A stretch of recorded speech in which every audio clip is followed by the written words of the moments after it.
Questions orales. Oral questions. The Honourable Leader of the Opposition. Mr. Speaker, more evidence today that the Prime Minister has lost control over spending. The Auditor General has confirmed that this Liberal government gave $3.5 billion from the emergency fund to businesses that were not eligible. That's 10% of recipients.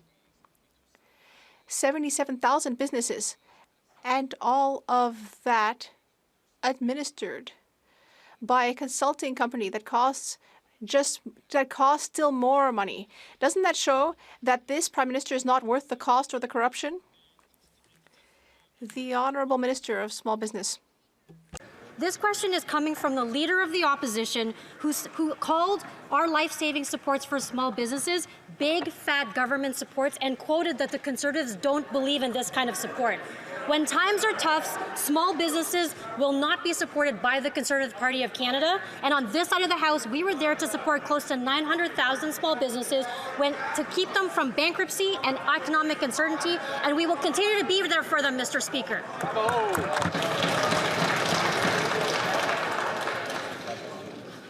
The Honourable Leader, l'Honourable Chef de l'Opposition. The Honourable Leader of the Opposition. And now, Mr. Speaker, Canadians know that I'm right. Instead of giving businesses that deserved it some funding, the government wasted $3.5 billion. And in addition, they increased the bureaucracy by 40% to administer these programs. But that seemingly wasn't enough. So they hired Accenture, a consulting company, with another $200 million. This company is partly managed from Brazil, Mr. Speaker. Why always more consultants, more bureaucrats, and more corrupt individuals who are getting money from this government? The Honourable Minister of Justice and Attorney General. Mr. Speaker, let's talk about businesses. What have we done for businesses over the last week or so? We have increased the pollution pricing rebate to give that money to businesses. And last week alone, we cut GST so that there will be a GST holiday for businesses throughout Canada. And meanwhile, what is the Leader of the Opposition doing? He decided to vote against all that. Not just him, but his entire caucus. They all voted against these efforts to help business. That's what the Conservative Party of Canada represents. Honourable Leader of the Opposition. More proof today that this weak Prime Minister, has lost control of spending.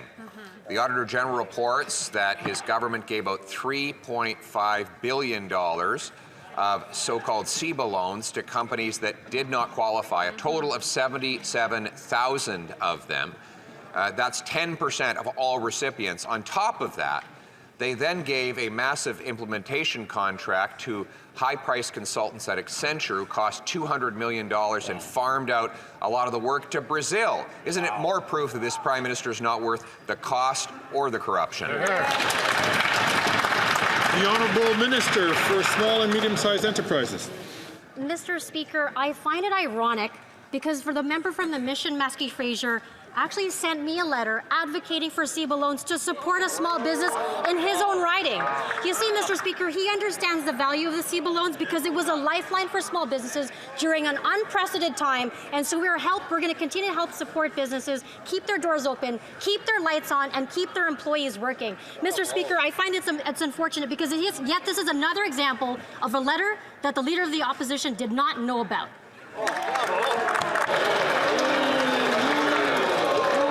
The Honourable Leader of the Opposition. Mr. Speaker, our members champion their constituents who are eligible for assistance.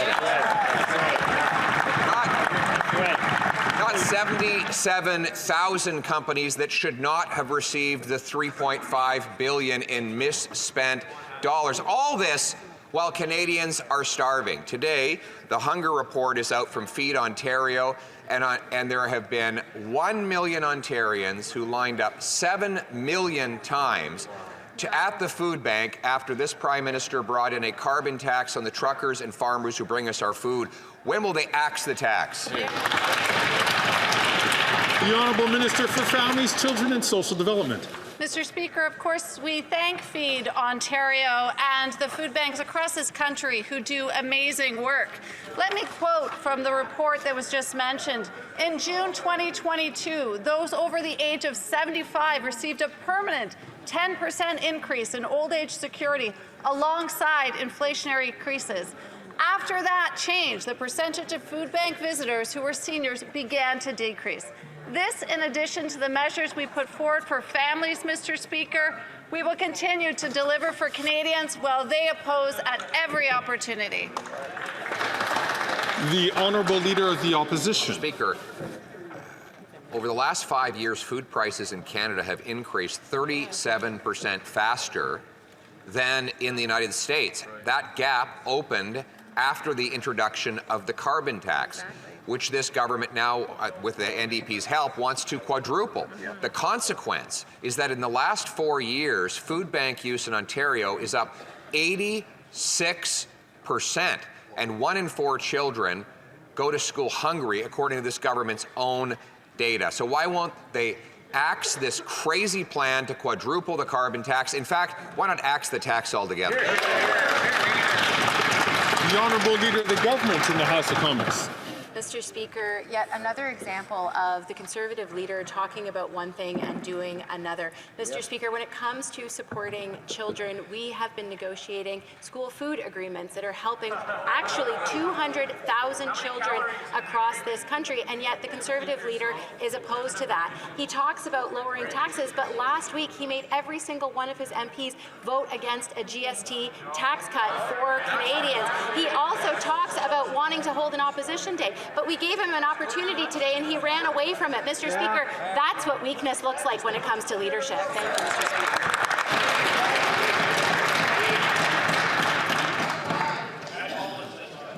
Mr. L'Honourable. The Honourable Member for La Prairie. Mr. Speaker, the AG report shows very clearly that the Liberals are thumbing their nose at seniors. The federal government doesn't seem to have any idea if its programs like old age security will actually help seniors. It has no idea if pension indexing actually matches inflation. They don't actually know if they should do more for seniors. And when they do get data, like the CMHC data showing that their housing strategy is letting seniors fall through the cracks, they ignore that data. So how can they preach to seniors and tell them that they're too wealthy to deserve more assistance? The Honourable Minister of Labour. Mr. Speaker, my friend across the way would be more credible if he hadn't systematically voted against all the support that we have chosen to implement during the pandemic and afterward to help our seniors, including the guaranteed income supplement increase. And yes, housing programs that will house more seniors in Quebec and throughout our country. Mr. Speaker, the Bloc Québécois is not in a position to lecture us on the topic of supporting seniors. The Honourable Member. Well, I would choose to believe the Auditor General over the Minister, and the report shows that the federal government doesn't even know or have any evidence to show whether it's helping seniors. But they do seem to know that seniors are too wealthy to deserve a pension increase from 65 to 74 years of age, a 10% increase. They seem to know that, and that seniors are too wealthy to deserve a $250 check, which is somehow still being offered to people who earn $150,000 a year. Do they also know that seniors are totally fed up with their contemptuous behavior? The Honourable Minister of Labour. Mr. Speaker, we have committed to helping seniors, despite the headwinds that we're experiencing from the other side of the House, from the Conservatives and the Bloc Québécois, who are time after time systematically voting against our supports to seniors. Just think of the dental plan. We offered that to help Canadians, but the Bloc Québécois systematically voted against it. Hundreds of thousands of Quebecers are benefiting from that plan, but the Bloc Québécois is against it. It is shocking. L'Honourable Député de Rosemont. The Honourable Member for Rosemont-La Petite Patrie. Mr. Speaker, people are worried about their jobs. They don't have any idea whether they'll be able to pay for rent or groceries. And Donald Trump's tariffs will make that worse and make the prices of everything higher. Last week, the Prime Minister met with Trump, but other than a nice photo op, he came home empty-handed. At the very least, was he clear with the future American president that attacking Canadian and Quebec workers is unacceptable? The Honourable Minister of Public Safety. Le Président, Mr. Speaker, my colleague is right. The tariffs that the Americans are considering will have extremely harmful effects on Canadian workers and the economy, but also harmful effects on the American economy and workers. And with that in mind, our delegation spoke with President-elect Trump and his future secretaries about the integration of our two economies. We spoke about our border security, of course. It was a positive discussion, and I believe that we will be able to continue working with President-elect Trump. The honourable member for Edmonton-Griesbach. Mr. Speaker, Canadians are worried about their jobs and whether they can afford to put food on the table. Donald Trump's unfair tariffs will threaten those jobs and jack up prices for Canadians. Last week, the Prime Minister met with him, but he has nothing to show for it, and he came back empty-handed. Canadian workers want to know, did the Prime Minister make it clear to Donald Trump that balancing the U.S. budget on the backs of Canadian workers won't work for Canada? The Honourable Minister for Public Safety. Mr. Speaker, I don't want to disagree with my friend from Edmonton-Griesbach, but the idea that we came back empty-handed is completely false. He knows very well that we had a productive discussion with Mr. Trump and his future cabinet secretaries. The Prime Minister, of course, spoke about the importance of protecting the Canadian economy and Canadian workers from tariffs, but we also discussed with our American friends the negative impact that those tariffs could have on their economy, on an affordability in the United States as well. And Mr. Speaker, I think the commitment from President Trump to continue to work with us was far from empty-handed. The honourable member for Thornhill. A few short years, the Prime Minister has lost control of the deficit of immigration and of our border. He gave us a 2,500% increase in the number of unprocessed refugee claims, and he still thinks that 3 million temporary residents are going to leave this country voluntarily. Canada is staring down the barrel at 25% tariffs thanks to his open border policies, his free drugs for everyone plan, and his economic vandalism. The Prime Minister can mitigate that all today. Where's the Canada First plan to keep our borders safe? The Honourable Minister for Immigration, Citizenship and Refugees. Mr. Speaker, these people just aren't serious. She supports the Leader of the Opposition who sat idly by in government while they cut money to border enforcement at the Canada-U.S. borders, cut at the immigration refugee border. And for those of them that are saying this is ancient history, we proposed an asylum reform package in May, and you know what the Conservatives did and the clapping seals in the back did at the Finance Committee? They voted against it and voted it down. They can support us in our asylum reform if they so choose. I encourage them to do so. The honourable member for Thornhill. Speaker, they've been in government for 9 years. They've known for years that immigration was out of control. They knew for years that asylum claims were out of control, and they knew for years that our border was broken. Right. None of what newly elected President Trump has been campaigning on was a secret. And the Prime Minister even threw that minister under the bus for his incompetence in immigration. If we're going to save Canadian jobs, we need a plan yesterday to fix the disorder at the border. So I'll ask again, where is the Canada First plan to keep our border safe? Here, here. The Honourable Minister for Citizenship, Refugees and Immigration. Mr. Speaker, this is from the gleeful authors of the Barbaric Practices Snitch Line. That was their approach to immigration when they last had a chance. We have been very serious with President Trump about our intention to secure the border. It is something that we clearly intend to do. They have an opportunity to do a number of things, and that is to support any asylum reform that we put in front of the House. I encourage them to break their silliness in the House and to do so. Right on. The honourable member for Saskatoon West. Mr. Speaker, after 9 years, this NDP Liberal government has broken our borders. They brought in 3 million temporary residents that need to leave Canada in the next year. But they have no way to know if they will actually leave. Will they go back home? Will they stay here illegally? Will they cross over the U.S. border? And by the way, the President-elect has made it very clear that there are no more free rides for our broken borders. The bottom line is, these Liberals don't know. Mr. Speaker, we need a Canadian plan, for Canada First plan, to fix our broken borders. Where is it? The Honourable Minister for Public Safety. Mr. Speaker, one of the first things in our plan was to reverse some of the draconian cuts that the previous Conservative government made to the brave women and men who work in Canadian Border Services. We take the issue of border integrity and border security seriously, as do the Americans. Our discussion on Friday evening with our American friends, Mr. Speaker, was very much about the joint work that we could continue to do together. That work has been done for decades between Canadian and American law enforcement. It has kept both countries safe and secure, and we're prepared to continue to do more as well.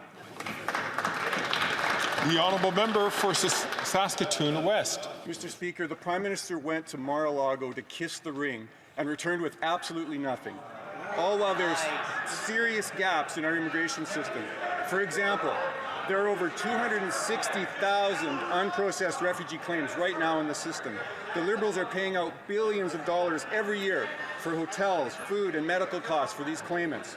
They're even allowed to work while they wait nearly 4 years to be processed. Why would people leave Canada voluntarily when they can hitch themselves to this NDP Liberal gravy train? Mr. Speaker, where is the Canada First plan to keep our borders secure?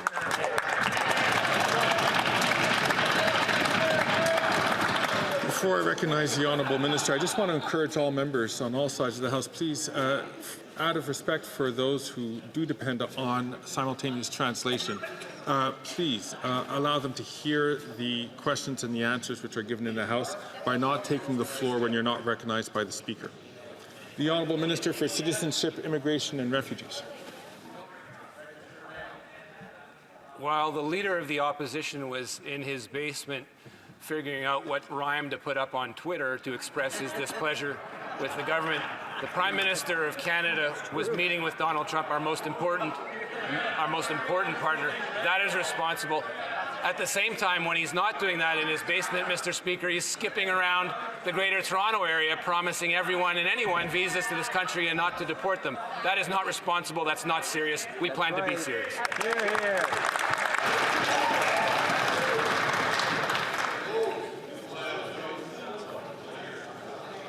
Again, I'm going to ask all members to not take the floor unless they recognize the Speaker, and I'll refer specifically to the member from New Brunswick Southwest to please not do so. L'honorable député. The Honourable Member for Charlebourg-Saint-Charles. Mr. Speaker, for 9 years, we've been asking this Prime Minister to wake up and take back control of our borders. But he's doing the exact opposite. For example, in 2015, unprocessed asylum claims were less than 10,000, but today it's gone up to 260,000 cases. We have asked him for more surveillance at our borders, to cooperate more with provincial police forces, and to fight human trafficking, illegal entry, and drugs trafficking, among other problems. We have proposed a plan. Will he implement it? The Honourable Minister of Public Safety. Mr. Speaker, once again, on Friday, we had very cordial and constructive discussions with our American partners. We discussed border security at our shared border. We talked about integrating our law enforcement agencies with our American partners. We spoke about the important work that the RCMP is doing to fight fentanyl trafficking, drug seizures, and other operations, again, often in cooperation with our American allies. That's work that we will continue doing to support Canadian safety. The Honourable Member, Mr. Speaker, President Trump has just asked the Prime Minister to do something just now, but we've been asking for that for 9 years. We've been asking for more measures to end weapons and drugs trafficking and auto theft, but he ignores us. Weapons trafficking and auto theft are a huge problem in Quebec. We have proposed increased measures at the Port of Montreal and at the border, but nothing is changing. We have a plan. Will the Prime Minister implement it? The Honourable Minister of Public Safety. Mr. Speaker, our colleague across the way has a whole list of things that actually our government has accomplished. We have worked with the police services. We have done everything we could to reverse the cuts of the former Conservative government. If my colleague was really serious about national security, then I would encourage him to tell his boss to get his essential security clearance so he can actually get information to protect his own political party and his caucus. For example, Mr. Speaker, about Indian foreign interference. It would perhaps be somewhat useful for the Conservative leader to do that. The Honourable Member for Talbot. Mr. Speaker, we've had ArriveCan, and now the AG has told us about a new subcontracting scandal, the Accenture scandal. Ottawa gave $313 million to this multinational company in order to take care of implementing the CEPA business loan program during the pandemic. That's more than 5 times the cost of ArriveCan. But just like for ArriveCan, this money was granted without a bid for tender, without a spending cap, and with no kind of follow-up check. The AG says that no department took on responsibility for the program. Mr. Speaker, are the Liberals allergic to accountability? The Honourable Minister of Public Services and Procurement. Mr. Speaker, quite the contrary. We care about accountability, and that is why we would like to thank the AG for her hard work. Her work is rigorous and important to raise again today. And what's also important to underscore is that during the pandemic, the only thing the Conservatives wanted to do, according to their leader, was to reduce taxes for the biggest, richest businesses so that hopefully those businesses would hire the hundreds of thousands of Canadians who are losing their jobs. These kinds of measures would have led to bankruptcy for thousands of SMEs throughout the country. The Honourable Member. Mr. Speaker, nobody knows how Accenture managed to spend our $313 million, and the Liberals are refusing to tell us. The Department of Finance refused the AG's recommendation to look into the accountability gaps. They're washing their hands of the problem.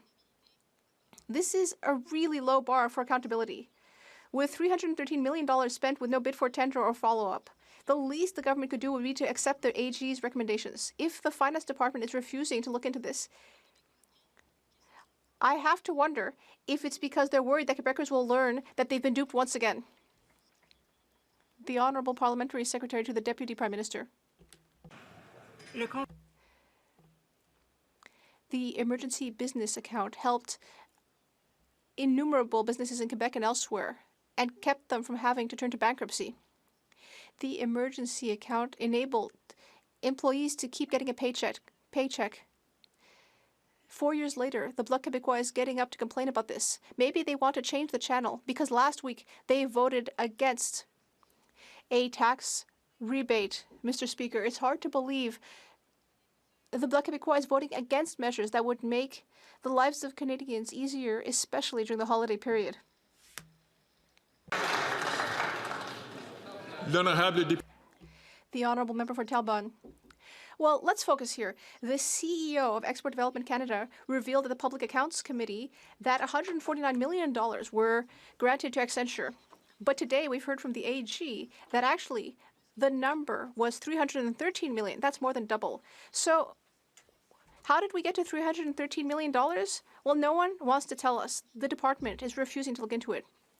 It's shocking. Mr. Speaker, Quebecers are paying their taxes with the hope and expectation that the money will be invested intelligently, and now they can only conclude that the Liberals are once again abusing their trust. The Honourable Minister for Small Business. Mr. Speaker, I find the Bloc Québécois' position hypocritical because they would have promoted policies that actually led to higher costs. Small businesses were just asking for help to keep their doors open and to keep people working, and we did help them. Small businesses know that we will always be there to stand up for them. The Honourable Member for Lambton, Kent, Middlesex. Speaker, for 8 consecutive years, food bank usage has risen in Ontario, a timeline that matches the corruption and incompetence of the NDP Liberal government. They caused the cost of living crisis, a crisis where even 25% of Ontarians who have jobs need to use the food bank. Canadians deserve relief from this cost of living crisis. So will the Prime Minister cancel his plans to quadruple the carbon tax and call a carbon tax election now?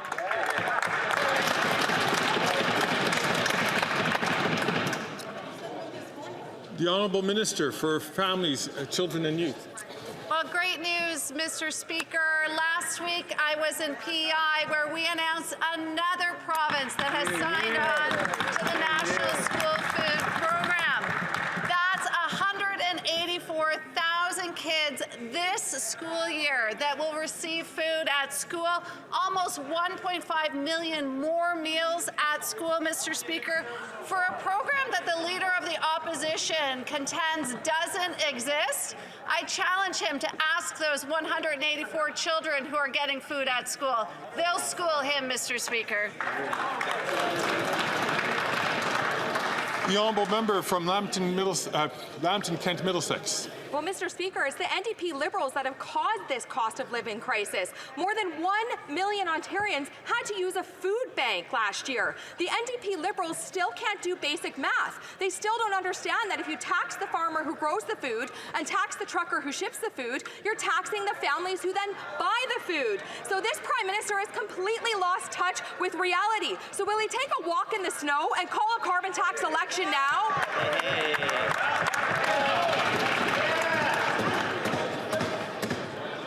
Order. The Honourable Leader of the Government in the House of Commons. Thank you, Mr. Speaker. Mr. Speaker, the Conservative members of Parliament are so ridiculous. They had an opportunity today to put forward a vote of the confidence in the government, and they decided not to, Mr. Speaker. So yet again, we see Conservative MPs talking out of one side of their mouth, but when it comes time to acting, they just can't deliver. Mr. Speaker, we are here to work for Canadians, and we're doing real things that are delivering for real Canadians, like school food programs, like the Canada Child Benefit, like dental care, that are helping Canadians make ends meet while all they do is puff hot air. Thank you, Mr.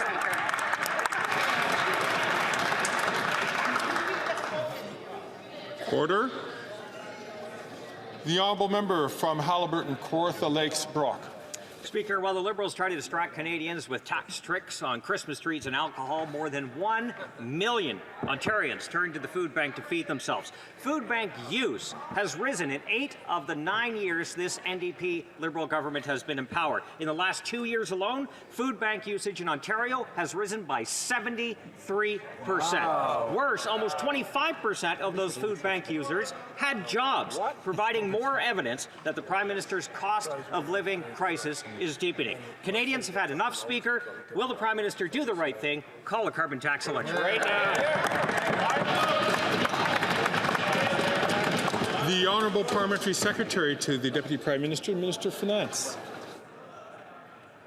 Giving a tax break to Canadians is real, Mr. Speaker. When you go to the cash, when you're trying to buy your kids Christmas presents, you're not going to pay GST. When you go to cash at the grocery store, you're not going to pay GST on everyday items, Mr. Speaker. When you go to the restaurant, either. This is real money back in the pockets of Canadians. The Conservatives talk about vulnerable Canadians who are having a rough time. They vote against support for Canadians on every single occasion. They stand up in this House and oppose a tax break. They're opposing a tax cut, Mr. Speaker. The Conservative Party of Canada, they've lost all sense. The Honourable Member for London Fanshawe. It's unacceptable that 1 in 5 emergency rooms in Ontario had unplanned shutdowns this year. The Prime Minister's praise of Doug Ford's innovation in healthcare resulted in 2024 being the worst year for emergency room closures in Ontario. The Liberals have given Ford billions of dollars in no strings attached healthcare funds, only for more closures and uncertainty. Ontarians deserve better. Will the Prime Minister take responsibility for funding Doug Ford's privatization scheme, or will he continue to leave Ontarians waiting? The Honourable Minister for Health. Well, thank you, Mr. Speaker. And of course, those agreements that were $200 billion over 10 years absolutely did come with common indicators and shared priorities. In fact, we just saw Kai Hai's report showing for the first time in Canadian history actually in data where we are. And what that data shows us is that nearly every jurisdiction across the country has more doctors, more nurses, that surgical wait times are back to where they were at the before the pandemic, and that we're making really important progress. It's essential that provinces step up and do their part, but we're making really important progress in our health system. The Honourable Member for Windsor West. Mr. Speaker, border officers want to do their part in protecting Canada, but they need more tools to help stop the flow of toxic drugs, stolen cars, and guns. The Conservative leader fired over 1,100 border officers when he was in cabinet, including sniffer dogs and frontline staff, and the Liberals never hired them back. New Democrats have been calling on the government for years to invest more in CBSA frontline workers. Will the Liberals stop letting people down and hire back the officers the Conservatives fired and give them the tools they need to do their job? The Honourable Minister for Public Safety. Mr. Speaker, I want to thank our colleague from Windsor West for that question and share his support for the extraordinary women and men that work for the Canadian Border Services Agency. Like him, I've had an opportunity to meet many of these women and men who serve in the security of our country and do very important work. I was glad he highlighted the draconian cuts that the previous Conservative government made to the Border Services Agency. I'm happy to tell him, Mr. Speaker, that we have reversed those cuts. We've hired considerably more Border Services officers. And the good news, Mr. Speaker, is we're going to continue to do more as well. That's right.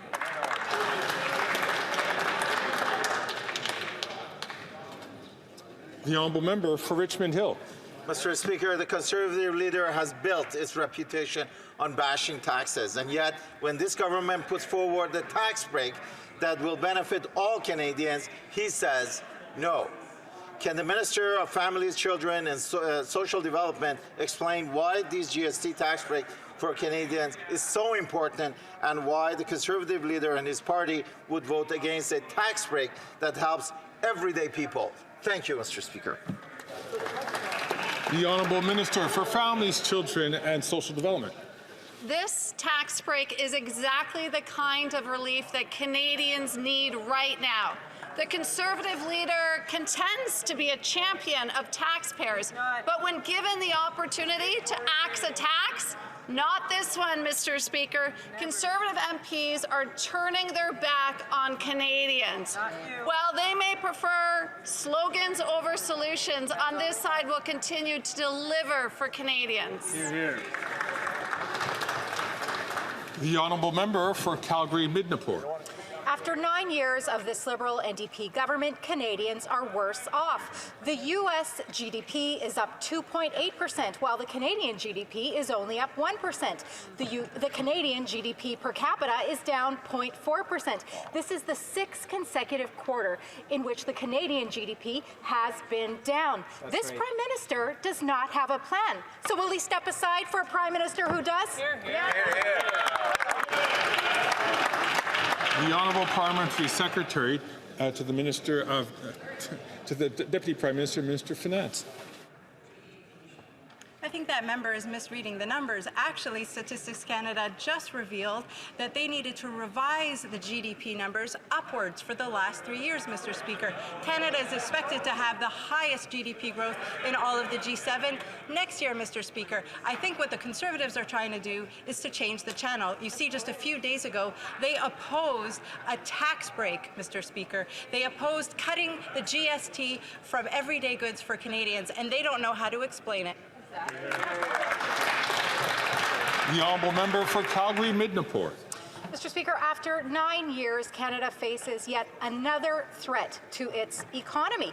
The U.S. has threatened a 25% tariff on all goods exported from Canada. This greedy government has increased taxes with the carbon tax, housing taxes, increased capital gains taxes. Mr. Speaker, this is not just bad vibes. So will the Prime Minister admit that it's not bad vibes, but bad policy that forces Canadians to suffer? Here. The Honourable Parliamentary Secretary to the Minister of Export Development. Thank you, Mr. Speaker. On Friday, the Prime Minister led a Canadian delegation to Florida to meet with President Trump. They had a productive discussion on border and economic security, including the impacts tariffs will have on both Canadian and American consumers. In 2018, it was this government that renegotiated NAFTA, which led to record trade just last year of $1.3 trillion, Mr. Speaker. As we have done through 3 American administrations, we will continue to stand up for Canadian workers and Canadian businesses. Thank you, Mr. Speaker. The Honourable Member for Chicoutimi-Lefjord. Mr. Speaker, once again this morning we found out that yet another sawmill is closing. Rapide des Joachim sawmill in Pontiac is the latest to get a taste of the weakness of this Liberal government. 10% of the town's workforce will lose their jobs. The economic repercussions for the town will be catastrophic. The threat of becoming a ghost town hangs over the village, just as it did in Sacré-Cœur in my region with the Caribou Decree. Why didn't the Prime Minister come back from Mar-a-Lago with any gains for forestry workers? When are we going to have an election? Development and international trade. Thank you, Mr. Speaker. And I want to thank the member through you for that very important question. Mr. Speaker, the softwood lumber industry is very important to our government. We know it represents thousands of jobs from British Columbia down to Quebec, down to Eastern Canada. We will always stand up for Canadian softwood lumber. We stood up for Canada when the U.S. imposed aluminum and steel tariffs on us. And what did the Conservatives? They asked us to capitulate and back down. We have a proven track record to negotiate good trade deals. We will always stand up for lumber workers. Thank you, Mr. Speaker. The Honourable Member for Chicoutimi-Lefjord. Mr. Speaker, 23 workers have been laid off. And how many other indirect jobs depend on the factory in a village of just 188 residents? The threat of becoming a ghost town is very real. This is all because of the Liberal government's failure to reach an agreement on softwood lumber. This is the 4th sawmill in Quebec to announce its closure in just a few months. Our workers need a strong leader. When will we have an election so that we can elect the Conservative leader to be Prime Minister? The Honourable Minister of Fisheries, Oceans and the Coast Guard. Thank you, Mr. Speaker. Mr. Speaker, we're very disappointed that the American Department of Trade increased unfair, unjustified duties on Canadian softwood lumber. This is incredibly unfair and it is harmful to both producers and consumers on both sides of the border. Canadian workers are being punished by unfair tariffs, and this will also harm American lumber companies. The United States Department has to find a good, lasting solution, Mr. Speaker. The Honourable Member for Rivière-du-Nord. Mr. Speaker, last week, on behalf of the Bloc Québécois, I tabled a bill that, if passed, would contribute significantly to the fight against organized crime. Not only would our bill create a list of criminal organizations, but it would also hit the bullseye by requiring members of these organizations to prove that their assets are not proceeds of their criminal activities. This would effectively reverse the burden of proof. This would send a clear message to criminals, Mr. Speaker. Will the government take up our bill and start taking the fight against organized crime seriously? The Honourable Minister of Justice and Attorney General. Mr. Speaker, I appreciate this question because it addresses a very serious matter. Organized crime has increased here in Canada. What we are experiencing is that we need to address the situation. We made changes through Budget 2024 and the 2023 Fall Economic Statement for funding of organized crime. We also took action on car theft by investing more at the borders, and so car thefts have decreased by 40% in Quebec. Those are the results that this side of the House is delivering. The Honourable Member for Rivière-du-Nord. Mr. Speaker, gang wars are on our streets. Gangs put bounties on journalists. They kill innocent people by setting fire to businesses. They even shoot each other in broad daylight. They even take each other out in federal prisons. And what's the government doing? Where is the government? The government is doing nothing, and it is nowhere. The Liberals could send a strong message to gangsters and pass our bill, but no. While they're Dilly-dallying, the gangs continue to lay down the law and bring their wars to our streets. When will the government start taking the fight against organized crime seriously? L'honorable ministre de la Justice. The Honourable Minister of Justice and Attorney General. When we have conferences and meetings with our counterparts, including Ministers Bonnardel and Jolin Barrette, we talk about investments. We have invested $132 million in our Guns and Gangs initiative, which especially helps Quebec. We also invested $42 million to make our communities safer. Through our investments, we have made significant efforts and we have succeeded in reducing organized crime-related incidents such as car thefts. Thank you, Mr. Speaker. Caledon. I agree with the NDP leader who said the Liberal government will always step in to make sure unions have no power. The minister's Section 107 referrals took away workers' rights to strike. As a result of this, Conservatives believe that this Liberal government has lost the confidence of the House of Commons. Now, this puts the NDP and the NDP leader in a tough spot. Will he support his own words, support workers, or continue to prop up this NDP Liberal government, or will the government throw their coalition buddy a line and call a carbon tax election?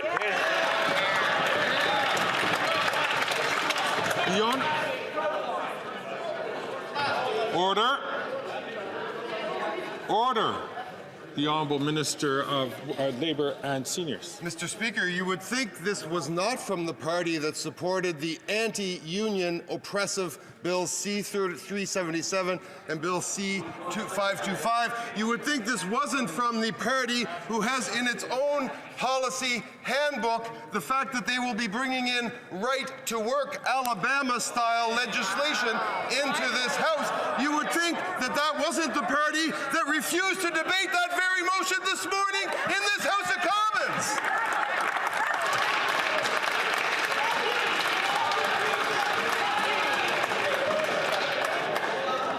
Order. The Honourable Member from Dufferin-Caledon.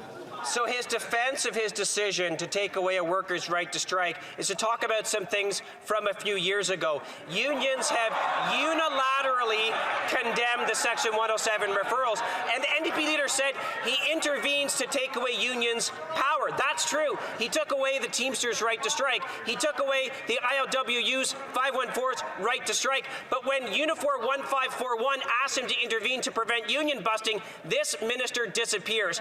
But the leader of the NDP has a choice to make. Will they keep propping up these guys that make these anti-worker decisions, or will he stand with his words and vote against?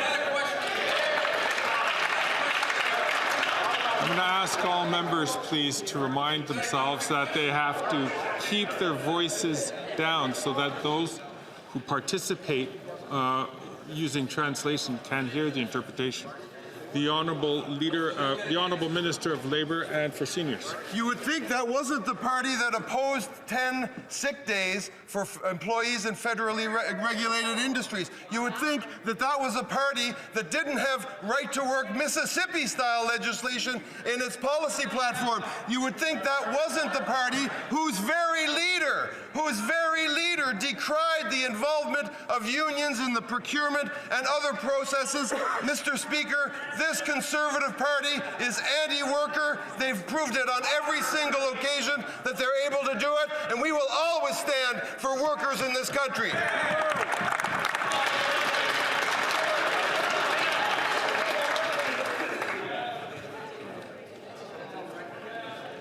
The Honourable Member from Peterborough-Kawartha. Today, the truth will be revealed. The Conservatives have put forward a non-confidence motion using the quote from the NDP leader where he said the Prime Minister is greedy and anti-worker.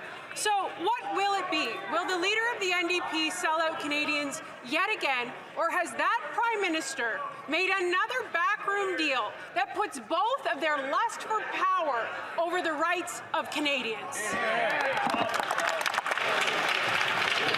The Honourable Minister for Seniors and for Labour. I guess that member is back from announcing the housing projects in her riding that she voted against in this House of Commons. It is a joke, Mr. Speaker. It is a sick joke to watch these Conservatives line up behind this leader and his fake, false bravado, putting motions on the floor of this House. Then we ask them to debate those very motions. What do they say? No, Mr. Speaker. They refuse to debate their own motion. They will not debate help for Canadians. They will not debate tax cuts. They will not debate any support for Canadians in this House of Commons. This is a sick joke.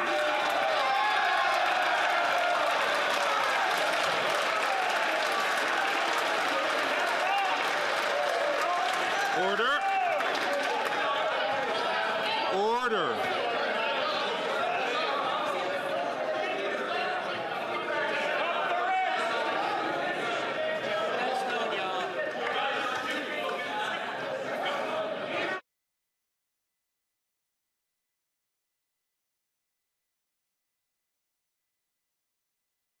À l'ordre, s'il vous plaît. Order, please. Order. L'honorable député de Châteauguay-Lac. The Honourable Member for Châteauguay-Lacolle.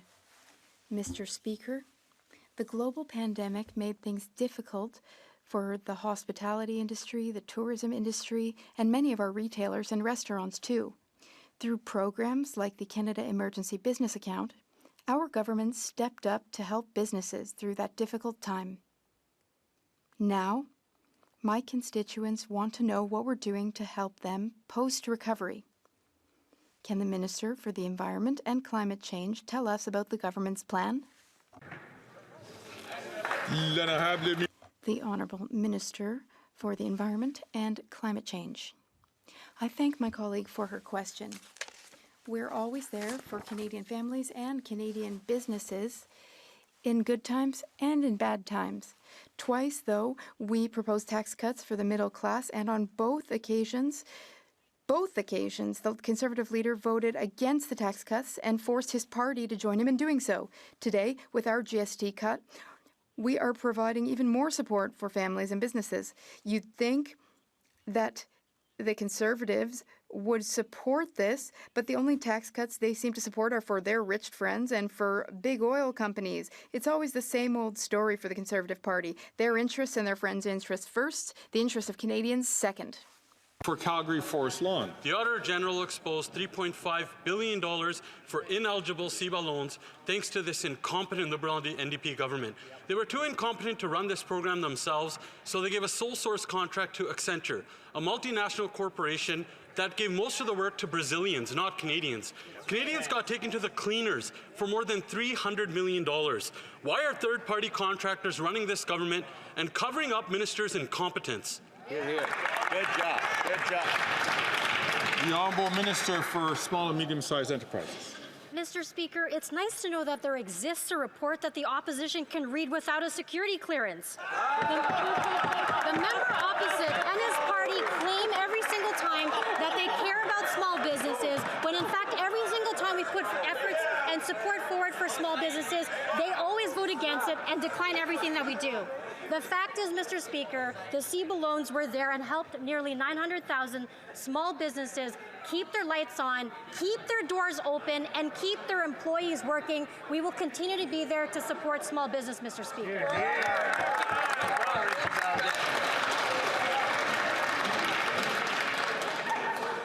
The Honourable Member for Mission Mashpee Fraser Canyon. Mr. Speaker, today the Auditor General released a bombshell report on the Canada Emergency Business Account. It highlights serious inefficiencies, a lack of government oversight, and $3.5 billion in losses to ineligible recipients. So how did we get here? The report outlined that the third-party program administrator, Accenture, set their own pricing, wrote their own contracts, ran procurement, and received 19 uncompetitive contracts for $313 million. Why can't the Liberals administer a government program without breaking a conflict of interest law? Hear, hear. The Honourable Minister for Small and Medium-Sized Enterprises. Mr. Speaker, I already talked about the fact that there exists a report that they can read that they don't need security clearance for. So here's the real bombshell, Mr. Speaker. When it comes to security clearance, there are more allegations that have come forward with regards to foreign interference in the Conservative Leadership Party race. Yet the Conservative leader chooses to ignore these security breaches in his own party. If the Conservative leader actually cared, he'd have nothing to hide. So, Mr. Speaker, can the leader of the Conservative Party get the clearance, take the briefing, and protect this country?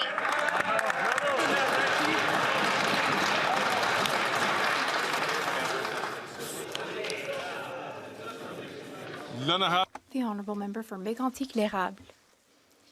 Mr. Speaker, the Auditor General came down hard on Liberal corruption this morning. She revealed that $3.5 billion from the Canada Emergency Business Account was paid to companies that were ineligible. Worse yet, as in this case of the ArriveCan scandal, it was a private company, in this case Accenture, which established the criteria and costs of its own contract with the government.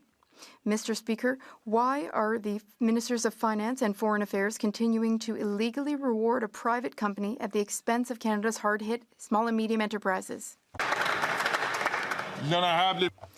The Honourable Minister of Tourism and Economic Development. The Economic Development Agency, rather. Thank you, Mr. Speaker. I will repeat some of what my colleagues have said earlier. Just in case the colleague didn't hear the interpretation earlier, we're glad that the party is able to read through a report that they don't need a security clearance for. It's a public document that is available to the public. Now, there are thousands of businesses from coast to coast to coast that would not have survived the pandemic without our government's support.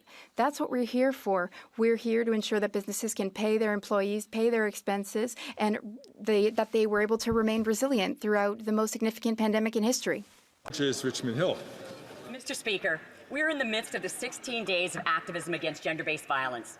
This campaign unites people across the country and the world to call out and speak up against acts of gender-based violence. Unlike the Conservative Party, our government has never wavered in supporting survivors of gender-based violence or investing in prevention. Could the Minister for Women and Gender Equality and Youth update the House on our government's commitment to addressing this crisis? The Honourable Minister. Our theme, Come Together, Act Now, Mr. Speaker, emphasizes that everyone plays a part, especially men and boys, to change attitudes and behaviors that contribute to gender-based violence. And this dangerous behavior is pervasive. Even the leader of the Conservative Party embedded misogynistic hashtags in his YouTube videos. Canadian women remember, Mr. Speaker. Our government won't ever back down on supporting survivors. We created the first national action plan to end gender-based violence, backed by more than $500 million. We will not relent until every woman is safe.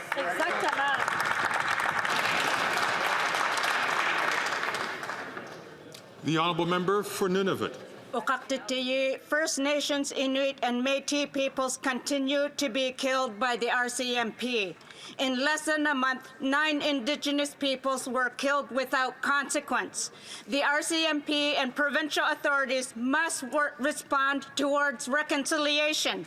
Indigenous peoples deserve justice. Victims and their families deserve justice. When will this government finally work with Indigenous peoples and law enforcement towards Indigenous justice? Hear, hear. The Honourable Minister for Public Safety. Mr. Speaker, we thank our colleague for that important question and obviously share her concern and the concern of all Canadians when we see these tragic outcomes. I've talked to the RCMP, the Commissioner, the leadership of the RCMP about this. I've had a chance to talk to Indigenous leaders and territorial premiers about this. We share our colleagues' concern about moving towards a circumstance where we can have more Indigenous police forces and include Indigenous communities in the important law enforcement that Canadians expect in their communities and that we want to do in partnership with them. And we'll continue to do that important work, Mr. Speaker, and think of the families of these victims at all times. The Honourable Member for Spadina Fort York. Mr. Speaker, Canada's border and immigration are key issues for the incoming Trump administration. It's no surprise the immigration minister was left out of the Prime Minister's Mar-a-Lago visit, given that it's his failures that have now placed our economy at risk. With IRGC agents hiding behind the refugee program to avoid deportation, can the public safety minister, who did make the trip and whose department finally got around to designating the IRGC as a terrorist that they are, share what he's doing to kick out every single terrorist from Canada? Thank you, Mr. Speaker. The Honourable Minister for Citizenship, Immigration and Refugees. Again, Mr. Speaker, we see a member of the House constantly making things up. We are very, very concerned about any foreign agent working in Canada, whether it's as part of any purported terror. The enforcement agencies in our country work diligently to clamp down on these people, to arrest them, to bring them to justice, or to kick them out of the country. We'll continue to do so. Thank you. Je voudrais signaler aux députés la présence et la... I would like to highlight the presence of a former colleague, the Honourable Jean-Claude Damour, former Minister of Government Affairs, Minister for Immigration and Minister for Military Affairs for the province of New Brunswick.